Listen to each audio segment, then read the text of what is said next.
Hey, my name is Lizzie Smiley, and I absolutely love helping people connect with their calling and all the tools they need to kick roadblocks and excuses right out the door so they can cultivate the life they dream about.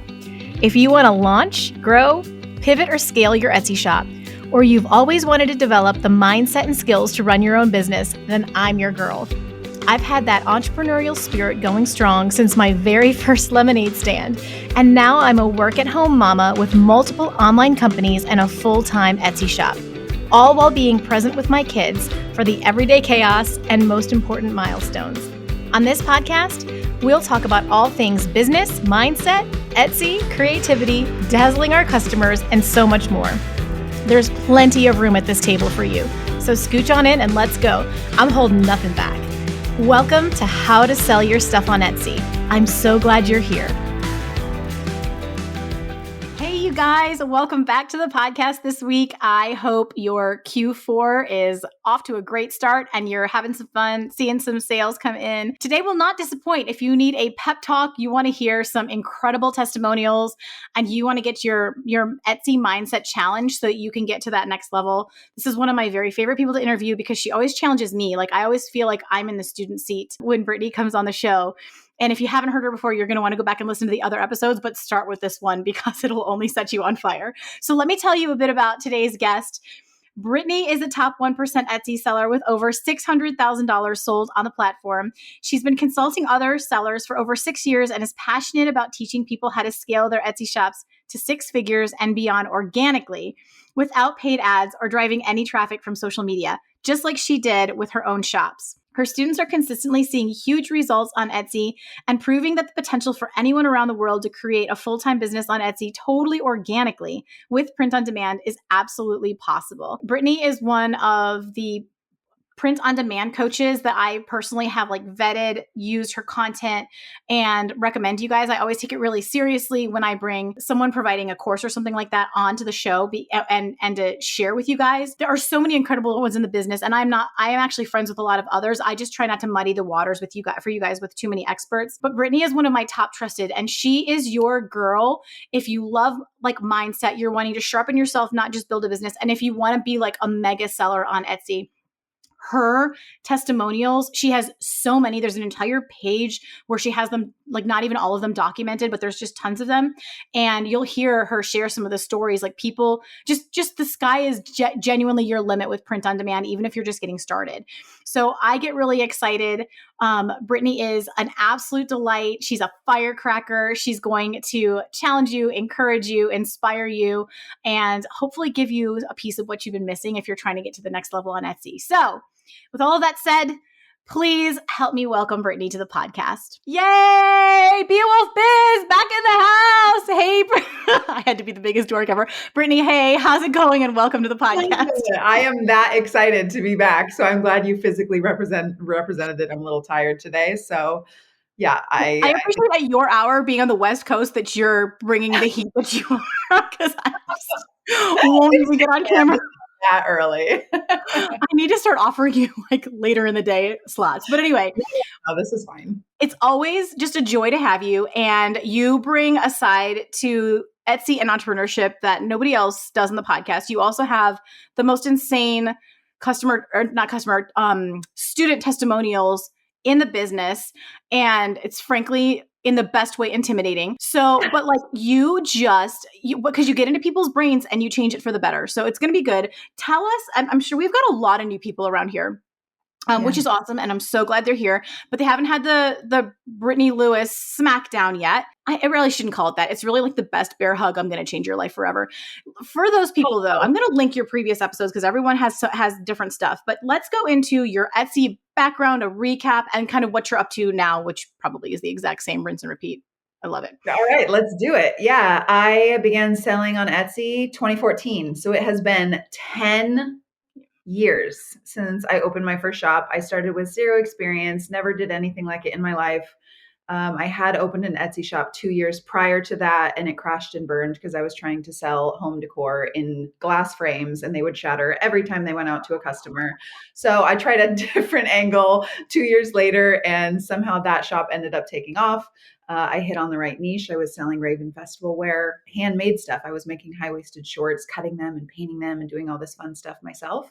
And then about 2 years into that, I discovered print on demand and realized, wow, I do not need to be busting my butt with production all the time. And I can just create designs, put them on a t-shirt or sweatshirt and sell them to people. And it sounded too good to be true at first. It wasn't too good to be true. It was a dream, continues to be a dream to this day. Print on demand changed my life entirely, changed my trajectory on Etsy. It changed everything for me. So I did very well in my shops for many, many years. I decided to kind of turn around and start teaching people how to do exactly what I did, because I realized that the systems and processes that I had created over the years were completely different than what anybody else was talking about. And it didn't make sense to me that nobody was learning things in the way that I had been doing them for so long. So I created my first course in 2020 during the pandemic, and it did really well right off the bat because I think my message and my truthfulness really resonated with people. And the rest is kind of in history from there. I've been course creating, memberships, consulting, Etsy print on demand stuff for the last 4 years. I did not either remember or appreciate that you started teaching in 2020. And that's honestly insane because of how much you've done in 4 years. Yeah, it's a whirlwind. Yes, it has been insane. Oh my goodness. Okay, so this particular episode, I decided to focus around Q4 just so that you could correct all of our mindsets, or at least give us a different way to think about it. We're decisively into Q4 at this point. It's like, early to mid October, I should say. Sorry, guys, we're recording this early. I'm trying to think of when this is airing. And so people, this is a really important time of year for a lot of Etsy sellers. What your students just absolutely, they kill it all year round. But I mean, some of the stories that I hear you talk about what happens to them in Q4 just makes my eyes roll in the best way, like more like roll back, like I'm going to pass out. So tell me, let's start with a success story. You've got amazing success stories. Tell me a testimonial from one of your students, just that you're really proud of right now that, I mean, and especially if you could tie it to Q4, even better, but it doesn't even matter. Oh my gosh. So yeah, my students, I mean, they kill it in Q4, but they kill it all year round. That's kind of why they kill it in Q4, because they do so well with understanding demand. And the way that I teach things is customer centrism, right? We have to forget about ourselves as the seller and dive completely into what customers are actually actively searching for. And when you do that, you don't have to break things up into quarters. You're just killing it all year round. And I see that my students who are actually following the blueprint, they really do that. They execute on it and it works. So one example, and everybody in my Beowulf Biz world already knows her because she's basically a celebrity in my world. Her name is Tracy. She sold $1.3 million in print on demand last year. She started with me in 2021. And I'm so proud of her because she started with my master course, Top Seller Secret, in 2021. I think at some point we did like one-on-one coaching together for like 30 days. It was really fast after she had taken Top Seller Secret. And she was a beginner as well. She started from knowing nothing, no background whatsoever.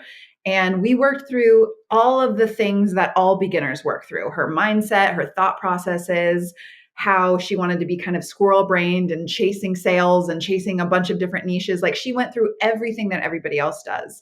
And since then, 2021, 3 years ago, to watch how she has grown, she turned things around in such a massive way once she started really executing on the blueprint that, I mean, it's unbelievable how much this woman is selling online. It's mind blowing. I mean, she's well surpassed anything I've ever even come close to, $1 million in a year. And she is the most customer centric seller that I've ever worked with. She's obsessed with her customers. She's obsessed with research. She's obsessed with building her mental archive, that part of your brain that holds all the details about what is currently in demand. I teach a lot about the mental archive, and she has done so well. I've asked her to be a part of a lot of my offers. So she's taught masterminds with me now. Wow, I didn't know that. Wow. Yeah, a lot of design programs with me. She's basically kind of my right-hand woman. And it's been incredible to watch her growth and just how mentally she's up leveled so many times, and watching that process happen, I could not be more proud. I have some questions for you because Yeah. this is what people are thinking, and I honestly don't know how you're going to answer, and that makes it even more fun.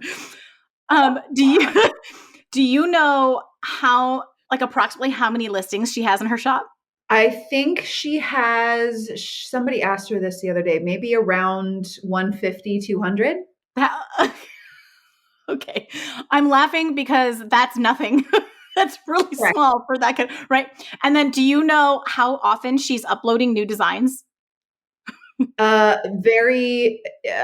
It's random. So in the beginning, like she was really consistent, and then she had a baby. So she stopped listing entirely for like 3-4 months, and the algorithm took care of her. So I used her as a case study as well to teach people that if you're really giving people what they want, if you're doing the job, the only job that you have, which is giving people what they want, the algorithm's going to recognize that, and it's going to carry you, not forever. You can't have passive Etsy income forever. You don't get to just set it and forget it and walk away. But 4 months, and she was still, on the 6-figure track, making steady income while in the hospital, giving birth, all of that sort of stuff. It was taken care of. So she's consistent in her work, but in terms of listings, it's not like she's 2 listings a day and has this really strict sort of process, because it's not about that. It's about the level of demand on her listings and how well she knows her customers. But this is like the exact opposite of what most of us talk about when it comes to Etsy. Correct. Yeah. So we need to talk about that, because it's amazing how going the opposite direction is getting these people such insane results. But also, side note, wasn't she from the UK? Was she from somewhere else? Australian. She's in That's what it Australia. was. I was like, I knew she was somewhere else in the world. And I think that's an objection for a lot of people too. They're like, I don't know if I can do it. I'm in, somewhere else in the world, and the majority of buyers are in the United States. I mean, print on demand makes that so much easier. So I wanted to smash that as well. Okay, let's go customer centric, because actually we haven't talked about that as deeply as I think you probably would like to. Yes. What I don't, because I honestly can't completely get my brain around it either, Brittany. Like, I'm sitting here thinking print on demand, my bestsellers got ripped off so fast. Like, people, and I'm just curious, I don't even know what you're going to say. I would get something up, it would become a bestseller, it would get copied in the next like 48 hours, undercut on price, and I'd lose my status within a few weeks. Why isn't that happening to her? Like, I don't get it. Because I don't believe, like, the same thing happened to me, right? So in all of my shops, the copycats are obviously a thing that you can't avoid. The thing is, you just stay ahead of it. If you are customer centric in a way that you're always learning more, you're always creating the next bestseller. Like, okay, cool, I have a bestseller. People want to lock that in and be like, how do I keep it? How do I maintain it? How do I make sure this stays a bestseller? Just keep going. Just keep working. Just keep continuing to understand how this goes. Copycats are whatever. Most of the time, honestly, they actually won't make you lose your status as a bestseller or a bestseller badge. They do not do as much damage as people believe. Sometimes they can take a little bit of your profit away, maybe, but most of the time, because you already existed and because you already established where you're at on the first page of search, it's not going to impact you that much. Like, I've had bestsellers for a year straight, right? And there were plenty of copycats, but the majority of people were buying mine because I was showing up first. I had the bestseller status, and it just was never anything that I worried about too much. And I think people won't open an Etsy shop because they're afraid of copycats. And I'm like, you haven't even created anything yet. You can't worry about something. Cross that bridge when you get there. And when you get there, don't worry about it that much. Just keep going and keep moving forward. People say, like, should I report listings? Should I do this? Should I do that? Yes, maybe, if you feel like it. But in the end, if you really just take everything with a grain of salt and keep moving forward, we have all the evidence in the world that suggests nobody can touch you if you're really actually good at what you're doing and doing your best to be customer centric and give people what they want all the time. Okay, I love that. Also, another thought is they just made some changes to the Etsy algorithm where they want, like, when a customer does a search, they don't want them to see a whole page of the exact same thing. So they're going to show them the best options of that thing, and then they're going to show them other things that are similar so that they have more variety to choose from. So I actually think that's going to really help us cut down on the impact of copycats anyway, assuming I stay in a stuck mindset of I'm worried about copycats, like, if you're going to go that way. So good things there. And then are her designs more like detailed, or are they pretty simple? Or, I mean, you may not be able to answer that, but I'm just curious, like, is that it's a mixture? Yeah, Okay. it's a mixture of both, but no, I don't believe that contributes to her success in any way. She just really nails emotional connection. She gives her customers what they're looking for in a way that makes them so excited that they're like, I want everything in your shop. I teach in my courses, build a customer utopia, build something where your customers come into your shop and they're just like, give me everything. I want all of it because you get me, right? Like you just understand what I love. And there's so much excitement around it. You build like this cult following. And that's the way to become a multi 6-figure seller.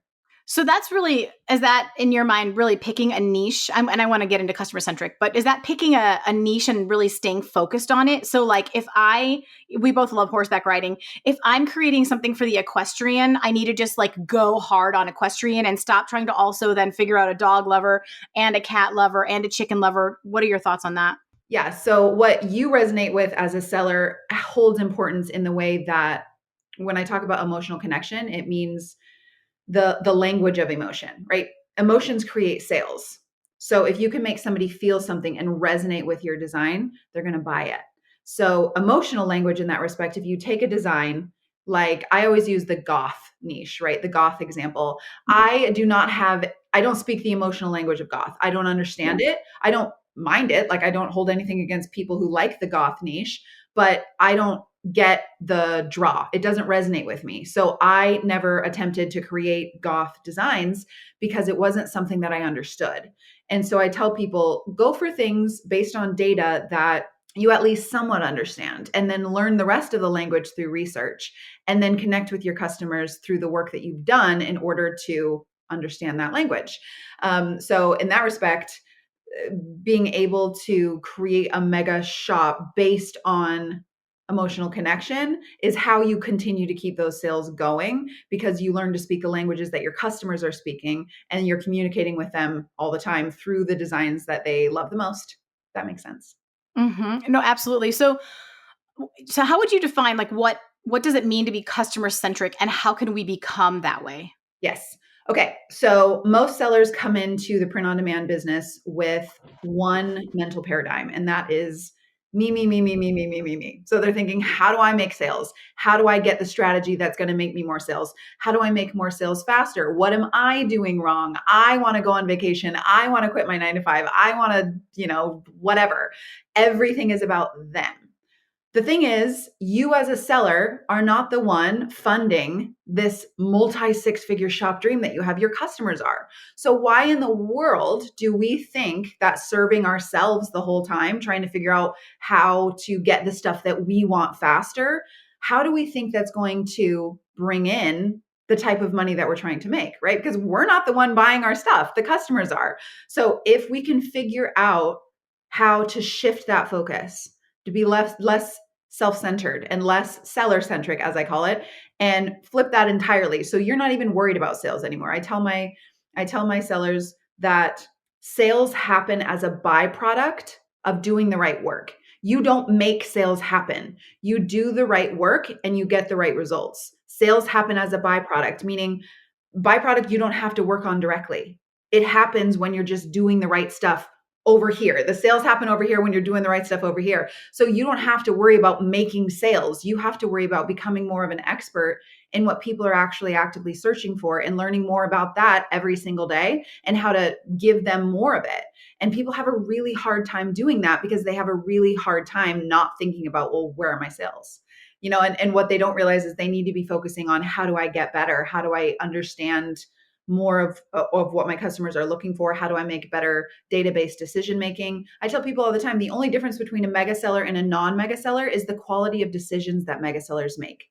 It's about your quality of decisions. If you're not a mega seller yet, you're in the learning curve and you don't know how to make the level of quality decisions that a mega seller knows how to make. And you have to go through the fire. You have to go through the experience. You have to go through the time it takes to build yourself into a mega seller. So a lot of the non-mega sellers I see, their decisions are just not up to par yet because they're focused on themselves. They're like, well, what do I do today? Let me watch 20 YouTube videos on how to get on the first page of search. You don't have to watch those things. You have to get good enough to where the algorithm recognizes that you've got stuff people want, and it'll put you on the first page of search same day, right? You can make sales the same day you list something if you have high enough demand. Everybody's just focused on the wrong thing. Calling all my print-on-demand Etsy sellers. The game is totally changed for you guys, and I want to make sure that you have heard about it. One of the fastest ways that you can get more sales and scale your business is by adding custom product listings to your shop. This is where you sell something that incorporates like someone's name or special date or other personalization, and it just makes it extra special for and personal for the recipient. So it's literally like the ultimate Etsy game because shoppers will eat this stuff up left and right. It's a great way to differentiate yourself from the competition, especially if you're new, you're trying to stand out, or you're trying to scale. So I know you've probably actually been resisting this because print on demand often doesn't offer quite enough profit margin to justify the extra time spent in Canva customizing individual order designs. It's such a headache. I completely shied away from it myself. But now there is an app that you can integrate into your Etsy shop and into your Printify account, and it will freaking do the customization for you. I'm literally jittery excited about how awesome this is. I know it sounds like pie in the sky impossible, and I don't even totally understand all the AI and the tech, but I'm totally serious about what it'll do for you. It's called Hello Custom.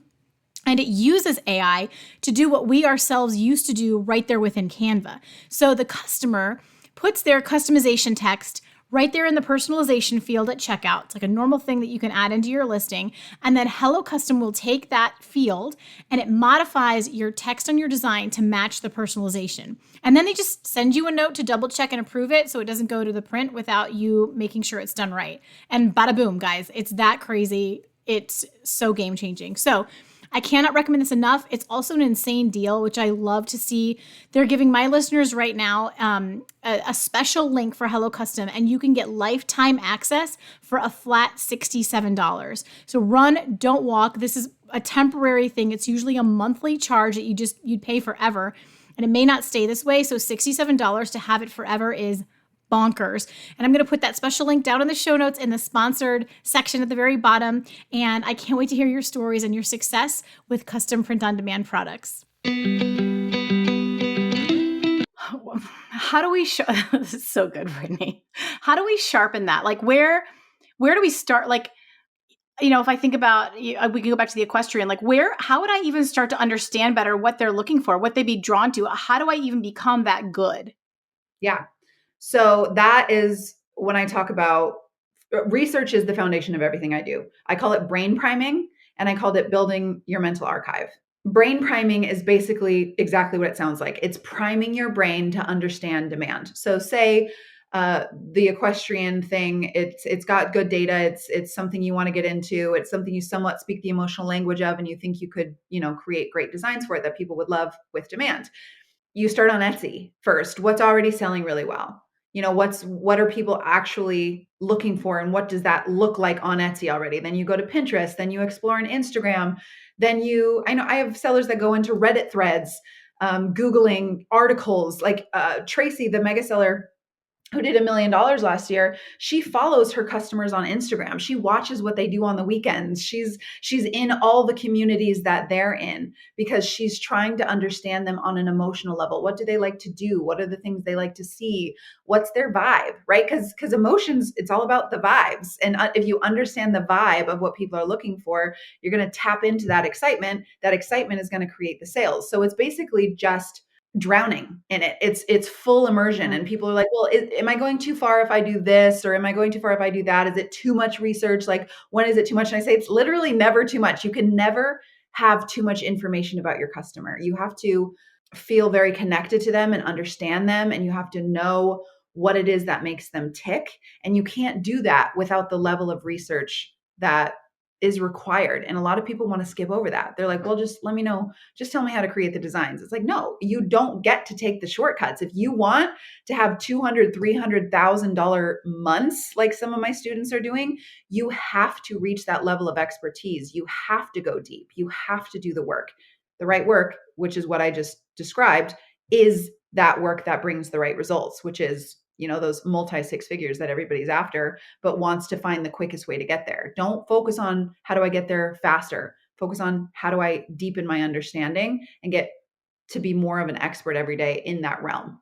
There's just no fast tracking it, is there? Like people are thinking, how can I? Yeah, no, it's because I'm even thinking about that mentality, which I think is so wise. Like if we're really trying to build legacy here, and we're not just trying to make $5,000 to go on a vacation. Correct. A big part of Tracy's asset, to me, her biggest asset is what she knows. because she could have her Etsy shop shut down tomorrow, open up another one somewhere else the next day, and be back to fighting weight within 2 weeks. What she knows, but the shop is an asset, and the fact that the customers know she probably has a lot of repeat business. And people come back to her because they know she's going to have the stuff that they want. There's an Etsy shop that I buy t-shirts from. I always go back there. I already know nobody's going to have anything that gets me as well as that shop does. Emotional connection. So just the emotional connection, but there's also just kind of this rolling cue. It's sort of like how we become better entrepreneurs over time, and we might hate to go through the grind, but the next time you start something new or you try to sharpen, you're just that much better, because it's like rolling a snowball. Every roll makes it bigger. It's all cumulative how it builds. But I'm thinking for her, like, part of why she just keeps just having these incredible, and it gets bigger and bigger. We all think it's going to hit a wall at some point, but it won't for her, because all of her funnels are being built all the time. Her brain funnel, her customer funnel, her shop funnel, the algorithm funnel. It's like, I can't even totally get my brain around it, but I can see why that's like the absolute best way to go. Well, especially on Etsy, the better it gets, the better it gets. The more that you can prove that you're doing the right work, the algorithm's entire job is to locate the shops, the sellers doing the right work. If you're just putting out a bunch of listings on quantity, like most people are teaching sellers to do, the algorithm doesn't give a rip about you, because that's not what people are looking for. It doesn't care how many listings you have. It cares how high demand the listings you have are, because Etsy wants to make sales. So if you've got a bunch of listings, but nobody's clicking on your stuff because nobody wants it, you're wasting your time. So what matters is that you're actually doing the research and setting yourself up for success first. Too many people are jumping in, they're following the YouTube advice, and they're creating 1,000 listings. And they're like, well, where's my sales? Why aren't things happening? I feel like I'm doing everything right. They're doing everything wrong. They're focused in exactly the wrong areas. They're doing the wrong actions, so they're getting the wrong results. And what I try to teach people, this is the hardest part of my job, Lizzie, I swear to God, is convincing people that it's not their strategy, it's their focus. And strategy does play a role in it, but not to the level that people think. Especially people think like, oh, if I just improve my search engine optimization, it's all about SEO. No, it's not. It's about, like you said, Tracy has that knowledge. It's about the knowledge you have of your customers and your ability to execute on that knowledge with designs that they actually want. So in the beginning, though, I know I'm going off the rails, Brittany. I'm asking you things I've never had the courage to before, because I already know you're going to correct me, but I think that that's important for people to hear. Sometimes when I have someone, like, for example, and I don't coach in the print on demand space a ton, but I'll tell them, you've got, like, get some listings out so you can start collecting data, because I want you to research, and I teach that. But then when I have them get them, I need them to start collecting data. This is working. This isn't working. Would you just scrap that altogether? Like, because it sounds like you said, I can't remember what the 3 phases are, but you want them using research to inform what they're creating, but then putting it out there and getting some feelers on it. Correct.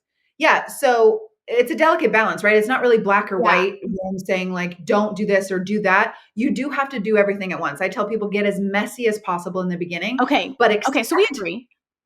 We totally agree. Expect to suck. The problem comes in when people put all this stuff out and they're like, why aren't things selling? Why isn't it working? Because you just started. It's like when people sit down at a piano and expect to play Mozart the next day. You've got to master Mary Had a Little Lamb first, and you're even going to suck at that at first. Stop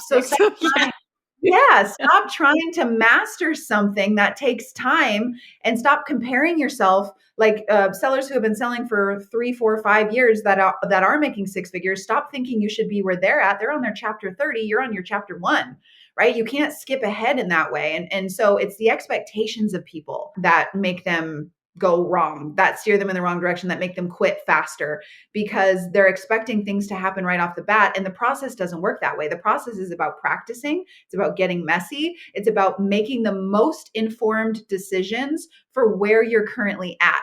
And then when you know better, do better, and then repeat that process over and over again. How do you get people to like not get burnt out? I don't. I don't.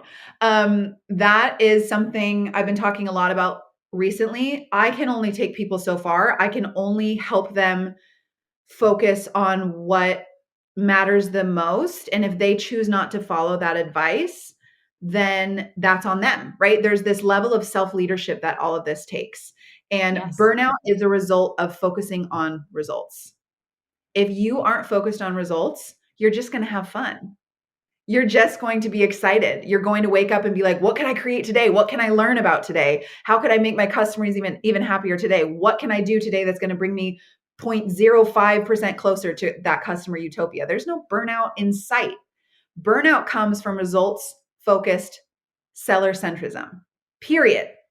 Burnout does not come when you're just playing around all day, every day. I tell people, just play. Stop taking it so seriously. Stop trying to force results. Play around, make database decisions, follow the blueprint, do the right work, and have fun within that realm. And then you're not going to get burnt out because you're not constantly checking where your results are at and getting disappointed and frustrated and frazzled about, oh, where are they? I'm so worried about it. It's on its way if you're doing the right work, but only if you're doing the right work. So what do you say when they're like, but Brittany, my family's desperate. We need money right now. Like I don't have the luxury to just play. I hear that a lot, actually. And Yes, I sure. tell people, I get it. I understand. And I'm not saying that making money isn't serious, right? I'm not saying that getting results isn't serious. That's the only reason I do this. I teaching people how to make $300,000 in a month on Etsy. There's nothing, no drug could ever touch the level of high that gives me. I'm all about results. I want people to have freedom in their life, and financial freedom is such a huge part of that. So in a way, like I'm all about results and I'm not about results at all. It's this funny paradox that you have to be able to let go of that desperation. When somebody's trying to build a business and they have this urgency energy and this desperation energy, it drives them into the ground. And so it's their personal responsibility to figure out how to let go of that first and foremost, because if you're driving yourself with desperation, you're going to keep going in circles. You're going to keep making poor quality decisions because you're trying to go faster and not better. And you're not going to be connecting with your customers in the way that you need to, because it's all about you and how to make it happen faster. So I put that on them. I say, this is your responsibility to figure out how to let go of that in whatever way that you need to do that, but it needs to be let go of. Because if you want to do this, you got to do it right. And I'm not talking about literal playtime where we're not taking anything seriously. It's the most serious thing in the world to me. But within that realm, it is very paradoxical to where we're getting results, the biggest results in the business, by letting go of the results. So if you're in a position where you need something to happen so bad, so fast, we have to let go somehow of that desperation and ease into the flow of it a bit more. And that's when doors start unlocking that you never even could have anticipated. Like Tracy, she never saw $1 million in her shop coming.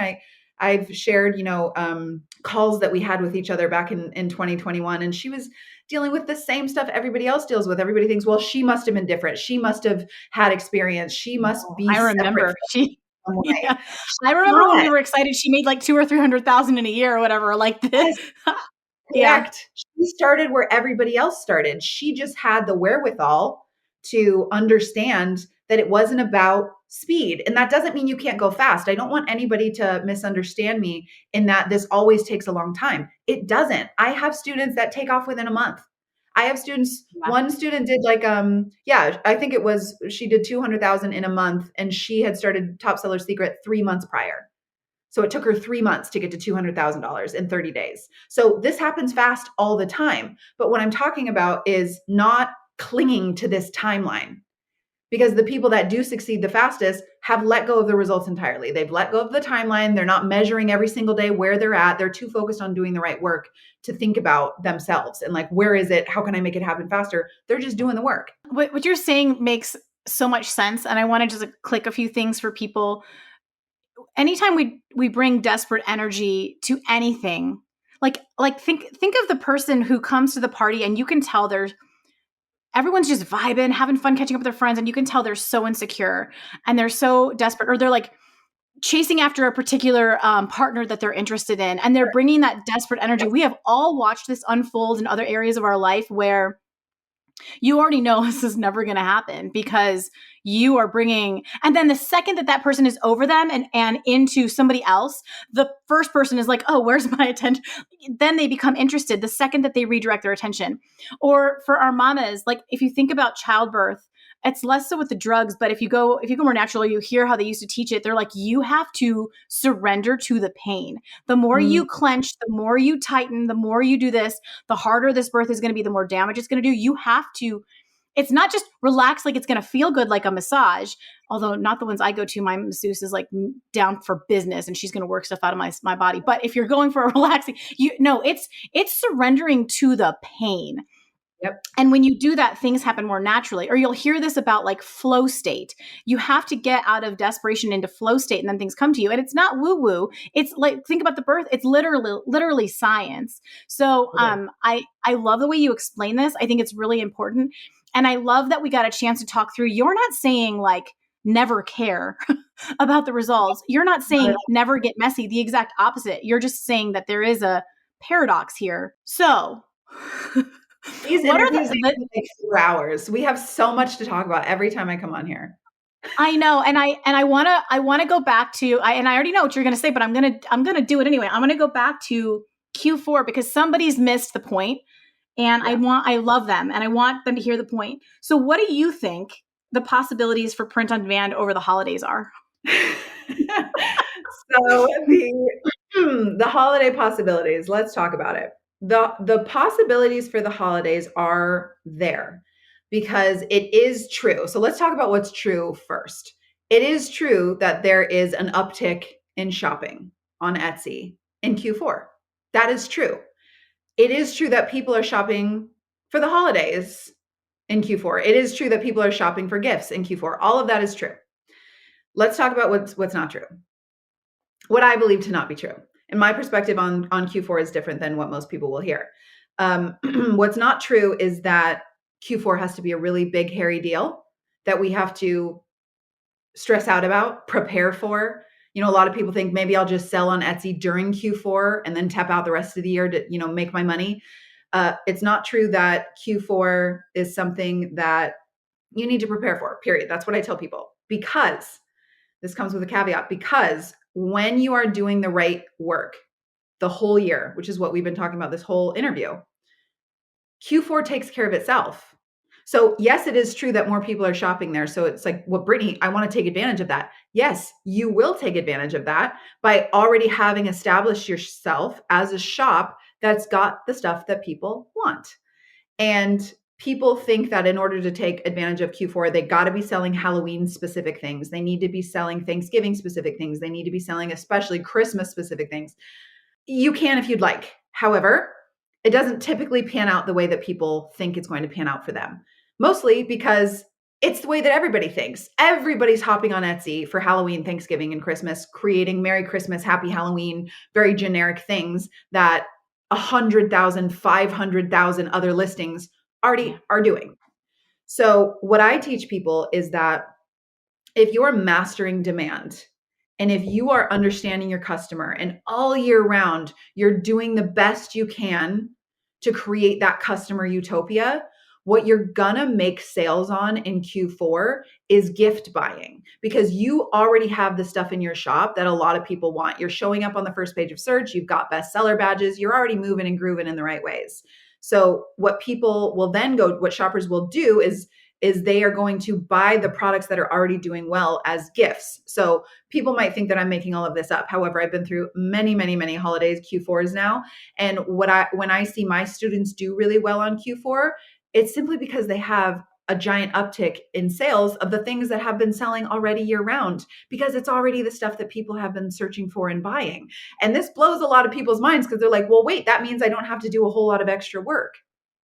Exactly. You just have to continue doing what you've already been doing. When you're already doing the right work, all of this stuff just falls in line because you're becoming a master of your craft. You're becoming an expert. You've nailed already what people are looking for. And the gift buying thing, I think, is such a bigger opportunity than the Merry Christmas shirts thing, because that's hard to get into. So I'll talk about that now. It's not that I don't recommend people do this, but if you want to sell like a holiday themed shirt, say, what I recommend is trend combining. So taking what has already been trending all year round, like let's take the coquette niche, for example. The coquette's like the pink bows, the really cutesy feminine stuff. Maybe you take Christmas and make it coquette. right? You do a blend of the two. And I teach trend combining all year round. I teach people how to take multiple things and seamlessly blend them into a single design to create a hyper trending design. If you want to do that for the holidays, that's fine. However, most of the time when people are new and they don't have a whole lot of momentum yet on Etsy, they don't have the design and trend experience. They don't have that mental archive in order to allow them to trend combine in a way that creates designs that people are actually going to buy. So most of the time I tell people, don't bother with holiday designs, period. If you are already a consistent seller, if you're already making six figures, if you're already doing really well, and it just seems like a fun idea to take one of your best sellers that's already doing well and make it Christmas somehow, like combine those different niches, that's fine. If you want to do that, your likelihood of doing well there is pretty high because you've already got the evidence that that one design is selling really well, whatever that niche is doing well. So combining it with Christmas is likely a good idea. Maybe, maybe not, but try it.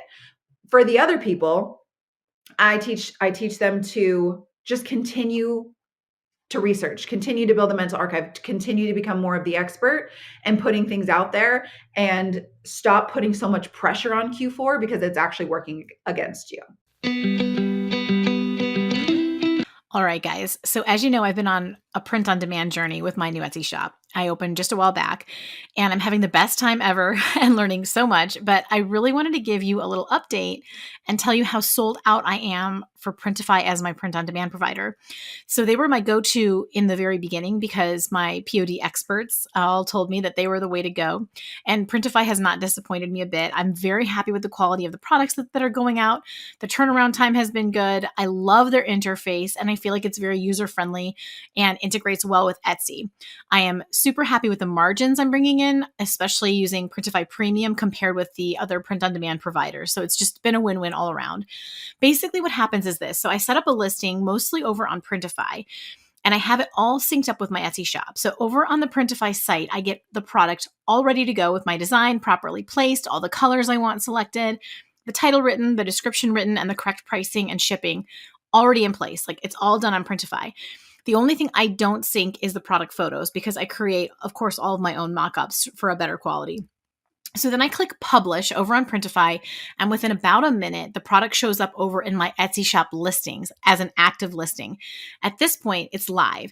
So then I go right away over there and I upload my product photos and any other graphics that I need. I set my categories, shop section and tags, like all the things that I have to do over on Etsy. And usually I'll link my variations to a corresponding picture in my photo gallery. So I'll give it a quick once over and then click publish again on Etsy so that my updates will show to everyone who sees the listing.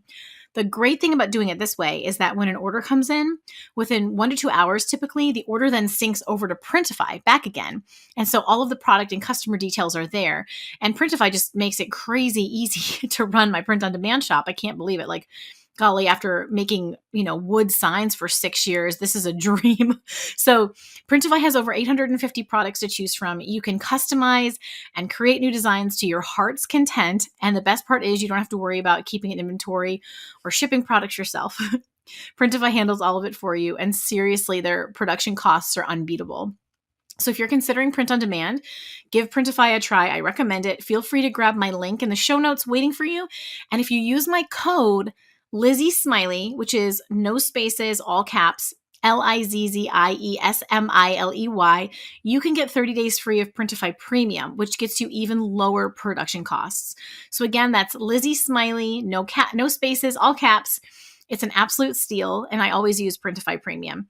So the whole experience getting going in print on demand has been wonderful. I love it. 10 out of 10 recommend. And I hope this helps you with the production partner decision if you're on the fence and planning a shop as well. I'm excited for you.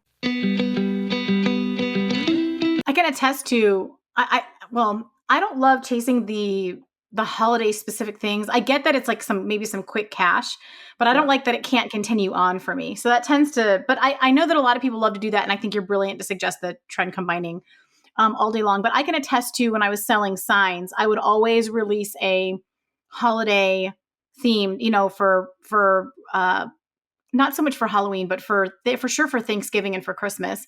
And I would sell maybe 2 of hundreds of sales. So I went to all this work to create new listings. I knew they were things that were trending. You know, some people were selling some, but like they weren't becoming bestsellers for anybody.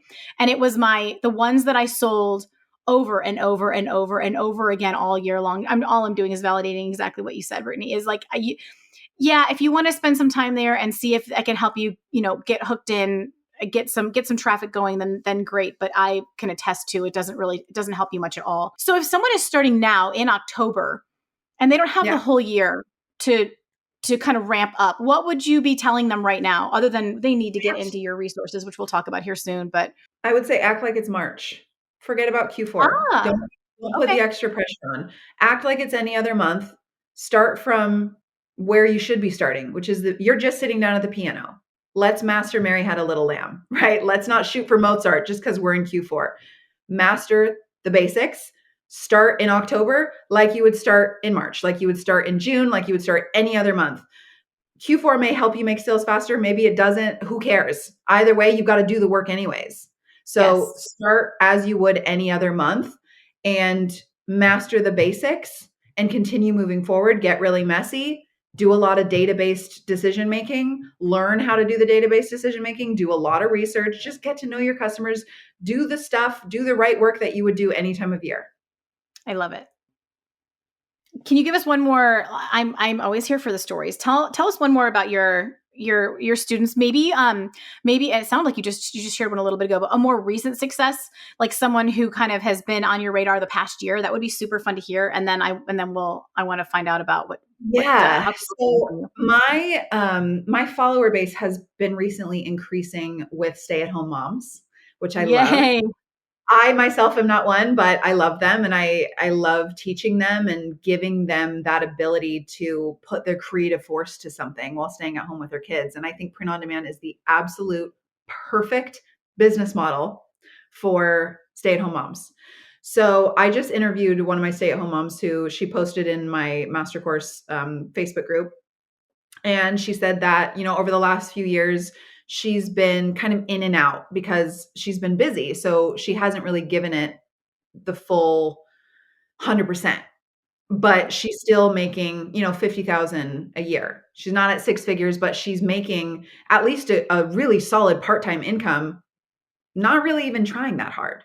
So while I love to share my $300,000 a month and $1.3 million, you know, student testimonials, I also like to share the testimonials of people who may not be at that level, but they are juggling their lives and doing the best that they can for wherever they're at. And they're still making pretty decent money, right? So after I had that interview, I get really inspired, and I'm actually going to be interviewing more stay-at-home moms because I have so many in my course, and a lot of them are doing six figures and figuring out how to do that. And I kind of put out a call to action in the group and said, if you're a stay-at-home mom, if you're making six figures, if you're killing it on Etsy, let me know. And I got so many messages from stay-at-home moms that are like, that's me, I'm doing this, I'm doing that. And it just makes me so happy to know that this blueprint is working for these precious, precious mothers who just want that extra income, and they want to be able to have something and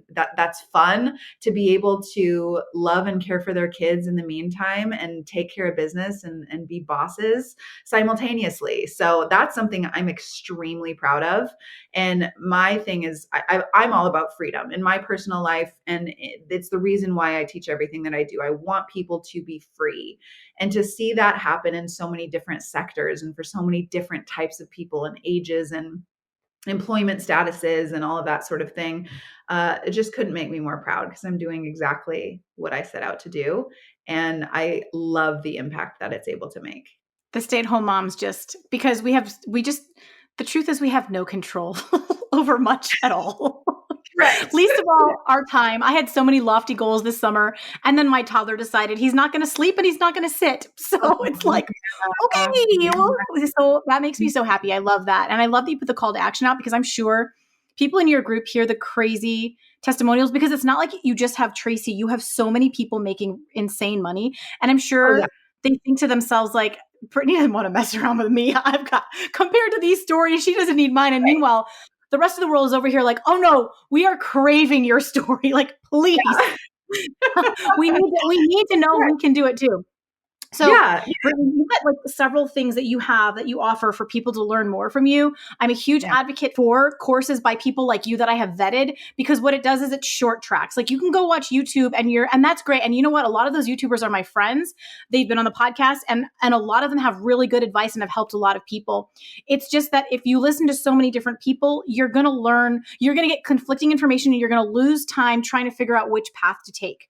I suffer from this myself regularly. Whereas if you choose your person, you know, in this case, you choose Brittany. This is my person. She's talking like the way I want to become. She's making a lot of sense. I can tell. I like her testimonials. I like her approach. Then just focus on Brittany and don't muddy your brain waters with it. It's not because they're not good or they're not right or they're not creating results. It's because it's for your sake of your brain. You don't have the time to, I'm just learning so much about this in my like meditation work. You don't have the time to have to make the choices about what works and what doesn't. So Brittany has a lot of resources available at different price points. And I highly recommend them. What do you want to talk about today, Brittany? I don't even know what you want to share. Before I even get into the offers, I want to do two side notes here. The first is I just want to reiterate, if you are intimidated by hearing about people doing $3,000 or $300,000 in a month, that's the upper echelon, right? There are people doing $100,000 in a year. There's people doing $50,000 in a year.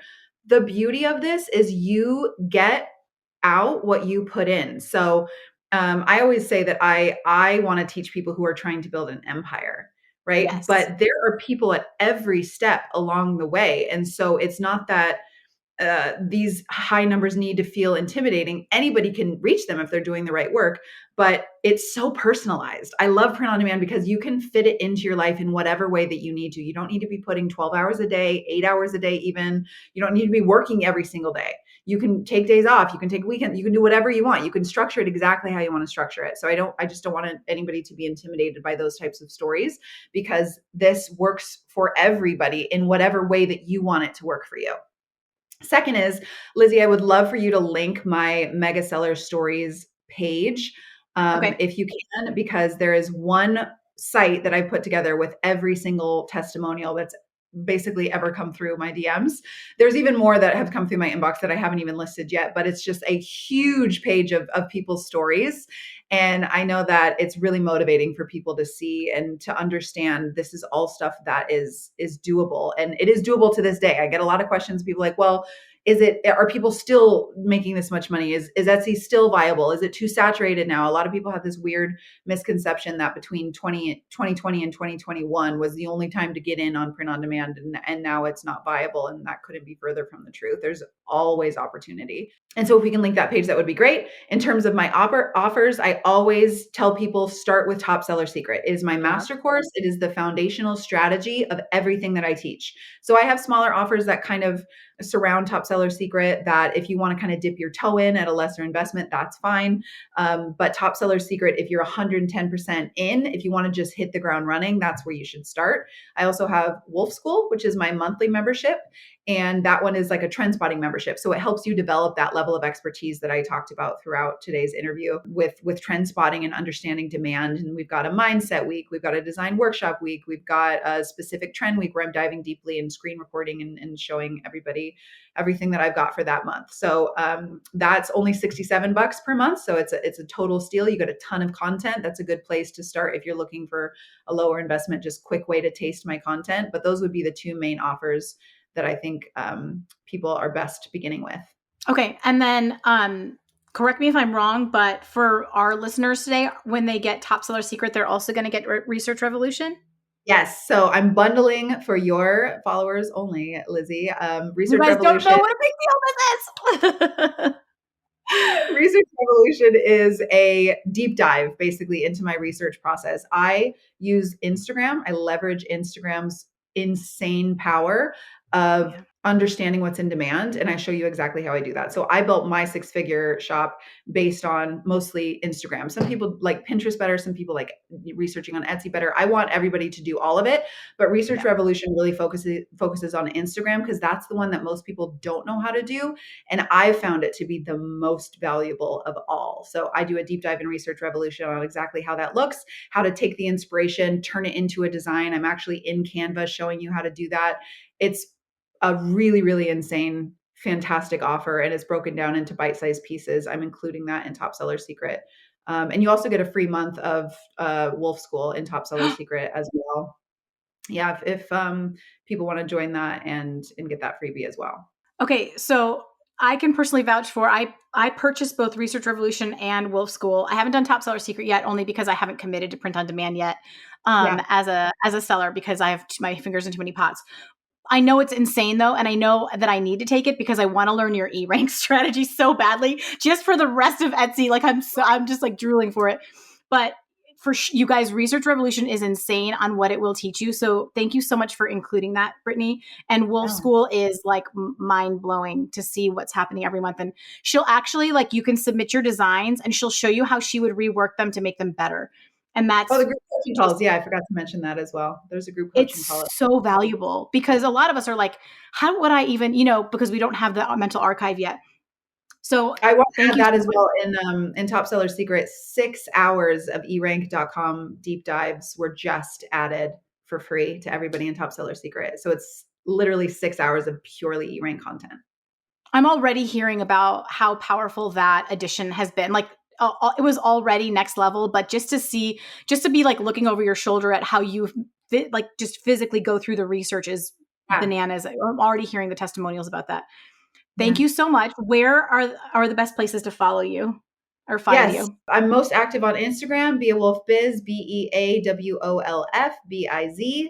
And then my Facebook group, I'll have you link that as well. That's a free kind of like mastermind community. It's one of the best resources you can have to start out because there's sellers of all different levels in there. So joining that Facebook group and following me on Instagram is your two best bets. Okay. BeAWolfBiz. I will link all of that. But it's a riot to follow Brittany. You guys are going to love her. Thank you for coming back. Thank you for being you, amazingly, beautifully, differently you. It's always a riot. And thank you for putting up with me changing directions all the time. I love that. That's my favorite. That's how my brain works. So I track right along. I love it. Guys, I'm so glad you hung out with us today. And hopefully you have either gotten to know Brittany better or met her for the first time and your life is forever changed as mine was. And until next week, go make something awesome. I love y'all. Bye-bye. And that's a wrap on this episode of How to Sell Your Stuff on Etsy. Thanks so much for hanging out with me today. If you're looking for more resources, head on over to howtosellyourstuff.com where you'll find podcast show notes, all the links from today's episode, the blog, courses, coaching, and more. If this episode was helpful to you, awesome. The greatest compliment I can receive from you is a rate, review, and subscribe on this podcast.